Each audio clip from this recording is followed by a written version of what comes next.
There's a new farming game in town, but can it live up to its hype? Grab that comfy cozy drink and let's get into it.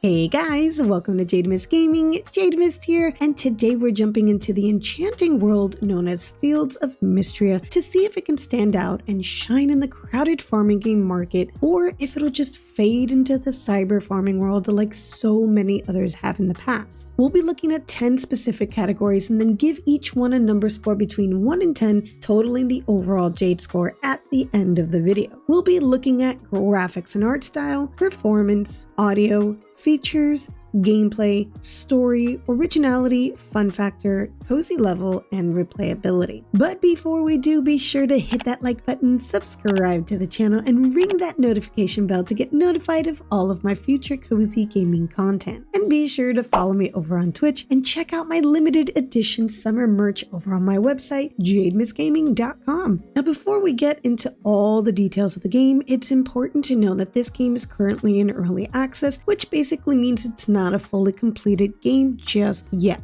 According to the developer, it's planned to be in early access for roughly 1 year with regular content updates planned along the way. With that being said, anything I review here today could change in the future. I do plan on revisiting this review after its full release, so be sure to stick around for that. Fields of Mistria is a farming sim that allows you to build the farm of your dreams as you discover a world brimming with possibilities filled with magic, romance, and adventure. Mistria, an idyllic village tucked between forest and sea, has offered you an overgrown but full of potential homestead in exchange for your assistance. Restore the town to its former glory after an earthquake wreaks havoc and strange magic begins to flow through the land. In this spiritual successor to the farm sim RPGs of the late 90s and onward, build the farm of your dreams as you discover magic, romance, and adventure. At the start of the game, you're captivated with a charming pixel art style that invokes a certain 90s anime nostalgia. While it's not as highly detailed as some other pixel games out there, it feels clean and just has enough appeal to lure you into a cozy, whimsical, and soft atmosphere. The gentle pastel color palette makes it easy on the eyes, creating a peaceful and soothing vibe, making you feel nothing but happy and relaxed as you begin your journey in the game. It took me a while to home in on why exactly I was so captivated by the art style, and then it hit me like a ton of bricks. It reminds me of my time as a kid back in the 90s playing The Legend of Zelda: A Link to the Past over on Super NES. Obviously two completely types of games, but the art styles are one and the same. The simple design of the cliffs, buildings, and overall landscapes captured that Zelda vibe perfectly, not overdoing it with highly detailed pixel art. Sometimes less is more, and in this case, it's just right for me. The beginning of the story presents you with the typical story plot of a town that needs assistance, and it's looking for a worthy adventure to take over the empty farming land. Pretty simple and straightforward as expected. While the storyline structure so far seems to be typical and doesn't really tug at your heartstrings, it's the way the characters interact with you and with one another that keeps you intrigued and curious for more. A lot of the characters have their own unique style and genuinely thought out dialogue, giving them the much needed depth that a lot of farming games lack. While there isn't any voice acting, they all do have their own certain sound effect tone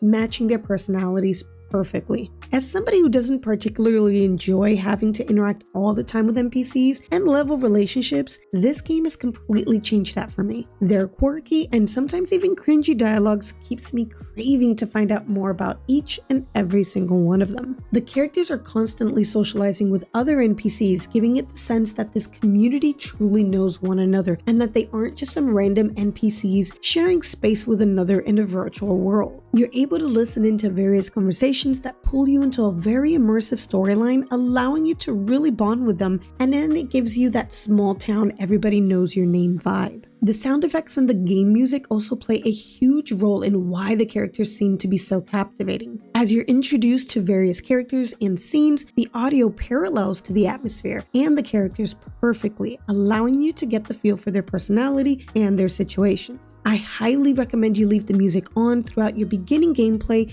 at least for the first year, to allow it to give you that proper immersion that it evokes. Additionally, each sound effect from shaking trees, walking transitions between different ground types, and atmospheric nature sounds blend perfectly, making it a very satisfying experience to listen to. Now, the character creation is simple but efficient. It gives you basically everything you need without overcomplicating it. You have your basic hairstyles, your outfits, which can all easily be seen at once rather than scrolling through endless styles one by one trying to remember which style number was better than the other. Eventually, you do have the opportunity to unlock and buy new hairstyles, clothing, and accessories, so don't worry if you don't see anything here that you don't like starting out. What I love about the character creation is that you also have the ability to save presets of various outfits so you can change at any time in the game to fit your mood. You don't even have to access a wardrobe or a mirror to change it. Change with a simple click of a button anytime your mood changes. The in-game journal has also everything you need. You have your character info and inventory where you can see all the vital information about the town, yourself, such as town ranks, your skills, equipment, and of course, your inventory. You are limited on inventory space at the beginning and you will need to upgrade, but you'll be surprised at how quickly and easily upgrading is achievable quite early on in the game. Next, you have your character customization tab, which, like I said before, is where you can go to change what you set up at the beginning and see all the new clothing and accessories you unlocked along the way. What I love about this here is that you can change your name and your farm at any point in the game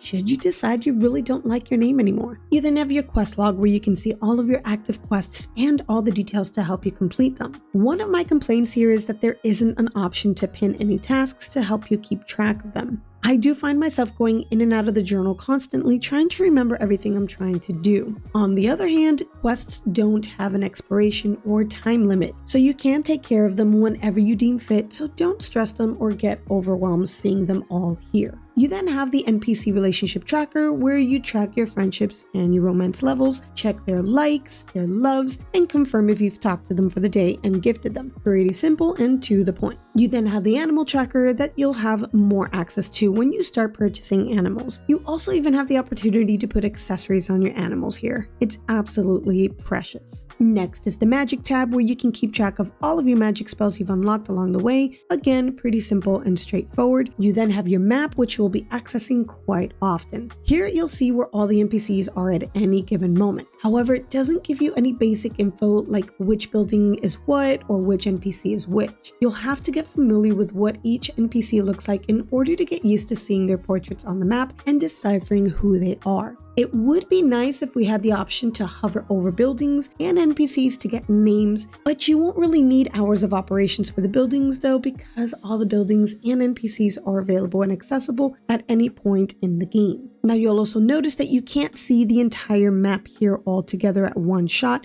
It does break it up into little pieces and different little sections. Some people would prefer to see an overall map, whereas some people like it broken down like this. But I do feel like it should have that toggle to see the full map at any time. And next is your almanac, which lets you keep track of all of your items collected in the game, and it gives you the basic info you need, such as the name, where they're found, how much they cost, and whether you've donated them to the museum or not. Again, pretty straightforward and gives you basically all that you need. And lastly, you can access the game settings right here on the bottom. If you're sensitive to flashes and motion sickness, you can easily come in here and disable both screen shake and screen flash. I'm personally sensitive to both and I always turn these off whenever I'm given the option. It makes a huge difference in my gameplay and it's highly appreciated when this is included. Now, if you're using a controller to play this game, you'll notice that you can also change the button graphic styles to either Nintendo, Xbox, or PlayStation so that you can associate each button correctly.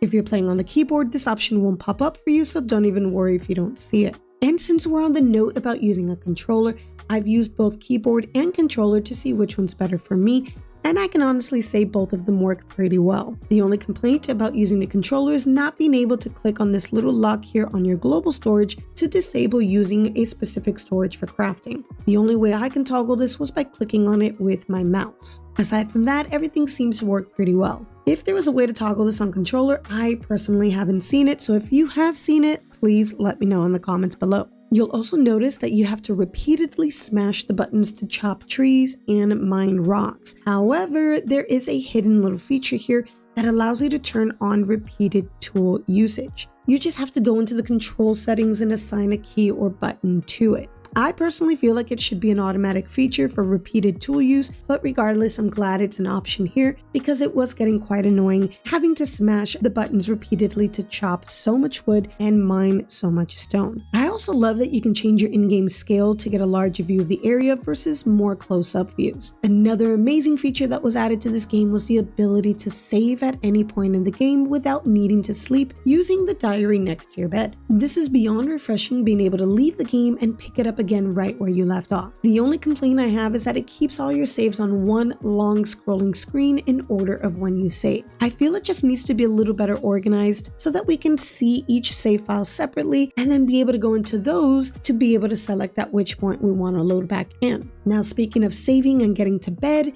the game does penalize you for not getting to bed on time by taking away some of your HP and stamina the following day, as well as making you wake up late, losing a few precious in-game hours. I absolutely hate this in any farming cozy game. If we had longer length of days, it wouldn't be too bad, but considering the days are pretty short, it really makes a big dent in your gameplay. I also hate the stress of having to make sure you get to bed on time. I get the game wants us to start a new day, but I don't see any reason for the penalty in the rush. Take Dinkum for example. At the end of the day, rather than forcing you to start the next day, it lowers your available stamina, so you can't really accomplish much aside from minor things to finish up the day, and it allows you to casually get to bed so that you can start the next day without any stress. A cozy game should let you be cozy throughout the whole time, not stress you out and penalize you at the end of the day, in my opinion. Another cool feature is the ability to craft and have multiple shipping bins to be able to sell a ton more items at once. Currently, you can't sell to any vendors in town, so shipping bins are the only way to sell your items. You can also get another shipping bin by purchasing a barn or a coop that comes equipped with one. Now, like most other farming sims, you have all the basic mechanics such as gardening, ranching, mining, fishing, bug catching, and decorating. We also have some added mechanics such as archaeology, magic, and a nifty little skill tree. What also sets this game apart from the others is the added abilities to jump, swim, and dive. The speed at which you walk also gives you the illusion that you're making your way around pretty quickly. There's nothing worse than feeling like you're beyond slow and sluggish in a game. I have yet to feel the need to fast travel in this game aside from at the end of the day when I lose track of time and I need to race home to bed before getting that penalty. Gardening is pretty straightforward, and as expected, you till the land, plant your crops, water them, and wait for them to grow. The same thing with mining. Go to the mines, progress through different levels with a save point every 5 levels, etc. But there's an extra step to take in the mines. Every 20 levels unlocks a new section where you have to complete a specific bundle of mine-specific items to previous floors you visited in order to progress further into the mines. So rather than the game make you go find a key to open the door, you're tasked with gathering mining forageables instead to unlock the bundles. Now, the fishing, on the other hand, takes the lead from Animal Crossing, where you throw your line in front of a fish, wait for it to get hooked, and then reel it in at the sign of a successful hook. It adds a little visual to assist with knowing when a fish is hooked, making it easier to know when to reel it in. It's 100% refreshing and nice to not have a stressful fishing mechanic. Decorating in this game is also pretty simple. You have furniture items in your inventory that you place down wherever you want, and then you can pick them back up by breaking them down with your pickaxe. Simple enough. My only complaint about decorating is that there's no build mode that can possibly pause the in-game time to allow you to decorate stress-free. I hate seeing my clock count down my already too fast in-game time, as I'm trying to figure out how I want to make my farm look cozy and cute. In this case, I wish it would take more of a lead from Fae Farm, where you can actually go into build mode, stop the clock, and then go crazy decorating. I also wish we had the ability to move trees and crops that we've already started growing. There may be times when you regret where you plant them and you just want to move them to a nicer location to be a little more aesthetically pleasing. Ranching takes on an extra option to crossbreed your animals, resulting in a chance for new color variations, much like in Fae Farm, which was a very enjoyable mechanic for me. Each animal has different tiers that have different color variations and seasonal looks. I won't spoil anything, but you'll definitely want to take advantage of breeding out your animals for some pretty cute aesthetics. Bug catching in this game is quite simple and pretty satisfying as well. There's no need to sneak up on bugs or fight your way to catch them. You see them, hit them, and they're all yours. Easy peasy. The best part is if your inventory is full, but you see a pretty cool bug or anything else you want, you can still get it and leave it there on the floor and then come back and get it later. Items never despawn in this game, which makes foraging, bug catching, and fishing so much better. Then we have a skill tree that you don't normally see in many farming games. As you progress your game, you'll have the opportunity to unlock various perks related to all the different skills in the game that will make it so much better for you. For example, you'll have the chance to unlock this feature here where you can jump and use your sword to cause more damage to mobs around you or to clear away weeds on your farm faster. And lastly, you have the combat in the mines. Now, while the combat is not all that difficult in my opinion, I can see where it can get frustrating for those that don't prefer this feature in a cozy game. Some of the mobs early on can be a bit irritating. You can upgrade your armor to help deal with these mobs, but early on you won't have much defense. I personally feel the combat difficulty option would be beneficial in this game to help those that don't really prefer this mechanic and keep it on a cozy vibe. Overall, I feel this game is pretty well rounded with gameplay features without needing to include some crazy new original feature. It has a good mix of features that work pretty well in other games, but could use a little bit more fine-tuning on some minor things that would make it absolutely perfect. With all this being said, let's see how this game fares on the Jade scale by giving it a Jade score. Graphics and art styles are simple, clean, nostalgic, and aesthetically pleasing with its beautiful and calming color palette, landing at a 7.8. Then we have performance getting an 8.5. This game doesn't require a high-end gaming PC, however, I did come across some various frame drops and lag issues from time to time. Not very often to make it unplayable, but enough to get a little irritated from time to time. While I have seen reports of some bugs and glitches, I personally haven't experienced any of them. The sound category gets an 8.8. While the music can get a bit repetitive, it still ties in beautifully with the scenes and areas you're walking into. The features category lands a 6.8. Considering this game is in early access, it's expected to find certain things that can use some improvements. While there are some basic settings that can be customized, there just aren't enough. Not everybody likes to play the game the same way, so I feel the need to adjust certain things are extremely important. Gameplay mechanics gets a solid 8.5 for me. It takes the lead from so many beloved games and makes things easy and enjoyable without feeling extremely grindy and stressful. Then we have the story, landing a solid 9. It's not the main story that gets you in this game, it's all the character stories and how each and every one of them are streamlined beautifully with one another. It's amazing how all of their stories unfold as they talk to you and to each other. Now, when it comes to originality, I'm gonna have to give it a 6, only because it's more of a new twist to the same old formula rather than a brand new innovative way to play. Instead of creating its own unique way to breathe life into the farming genre, it takes the lead using popular mechanics and features from other beloved games and blends them together to create cozy and charming gaming atmosphere. The fun factor category lands a solid 8. The game gives you plenty to do and lots to look forward to as you progress through the seasons, giving it a fresh and fun experience. I think it's safe to say this game is extremely cozy on so many levels. However, the cozy category for me is landing a 7.8. By now, I think farming game developers should take note from all of the complaints in various other farming games about the short length of days and being penalized for not getting to bed on time. Having no harsh penalty for missing bedtime and being able to walk around and get things done without sweating the clock would make this so much more cozy in my opinion. And last but not least, we have the replayability category landing a 7.5. There's only so much we can do with the usual farming loop. However, this game does have a good replayability factor with being able to come back in on different saves once you've finished with one and then try to romance other characters to see how the story changes and feels. The main storyline can be roughly finished at about 20 hours or so if you're trying to speed run through the game. But if you take your time to immerse yourself into the game and do the things one step at a time, you have plenty of gameplay to keep you coming back for more each time. And now the moment of truth. The Jade score for Fields of Mistria is 78.7. It's pretty clear this game is an enchanting and charming game that breathes new life into the farming game genre and can easily get anybody wrapped up and addicted to its fun and cozy gameplay loop. I'm confident enough to say that this game did what Stardew Valley couldn't do for me, and that's immerse me back into the world of pixel art that I loved wholeheartedly back in the 90s, but just couldn't get into now in modern times. You didn't think I'd go the whole video without mentioning Stardew at least once, did you?